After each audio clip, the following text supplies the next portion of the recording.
Ob pričetku študijskega leta ste torej študentom ponudili kar nekaj novosti, med drugim tudi tehnološko novost, torej interaktivni portal dostop.si.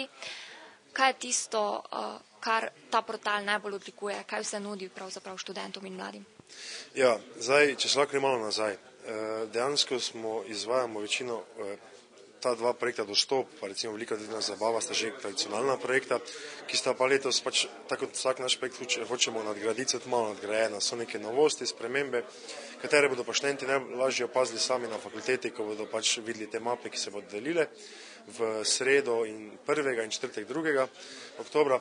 Kar tiče portala, s portalom skušamo pa zaokrožiti vse tiste vsebine, vse informacije, ki študente zanimajo, pa so sedaj bile recimo po posameznih drugih portalih, so bile na drugih spletnih straneh. Zdaj bodo študenti imeli možnost na enem mestu dobiti vse te informacije. To je prva prednost. Druga je pa, da jim omogočajo v sodelovanju z Microsoftom, jim omogočamo, da bodo tudi lahko uporabljali elektronski naslov, da bodo lahko uporabljali skladišče za podatke, pomeni, kjer se bodo lahko hranile, recimo seminarske datoteke, katerekoli.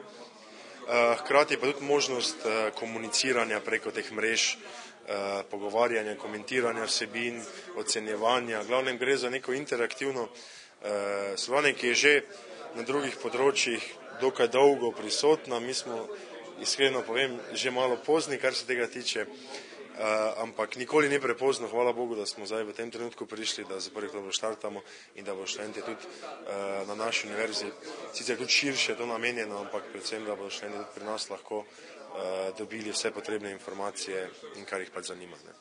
Slovenska podružnica Microsofta vedno znova dokazuje, da je pripravljena sodelovati tako študenti kot tudi z izobraževalnimi ustanovami. Tokrat ste ves vzpostavili z Šovmom. Kakšna so pričakovanja?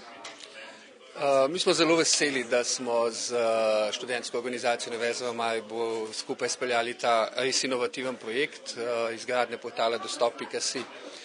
Vsi se zavedamo, da so univerze pred velikimi zahtevami, ki jih študentje prinese s seboj po najnovejših tehnologijah, komunikacije med seboj, takošnjemu sporočanju.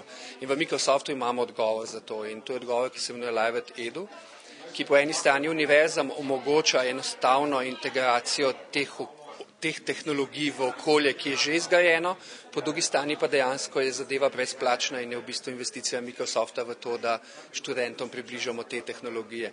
In sam projekt je dejansko en velik napredek pri študiju študentov, ker jim omogoča en nov način komuniciranja, medsebojnega sporočanja, skupinskega dela, pa konec koncev spremljanja šolskih dejavnosti in pa tudi prostega časa.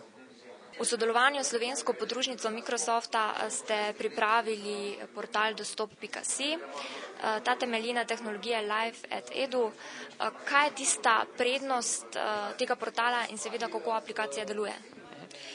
Trenutno so trend samih storitev na internetu se trenutno usmerja na gradnjo socialnih mrež. To je trenutno aktualna stvar, predvsem med mladimi, torej našo ciljno populacijo in glavno storitve Live at Edu omogočajo tako gradnjo socialnih mrež, kot tudi samo komunikacijo med mladimi, pomeni, da bo lahko storitve uporabljali v samem času študija, izobraževanja in pa tudi po njem. Za čas študija recimo imamo storitev, ki omogoča uporabo skupnih dokumentov, kreiranje skupnih dokumentov, ustvarjanje skupine, ki potem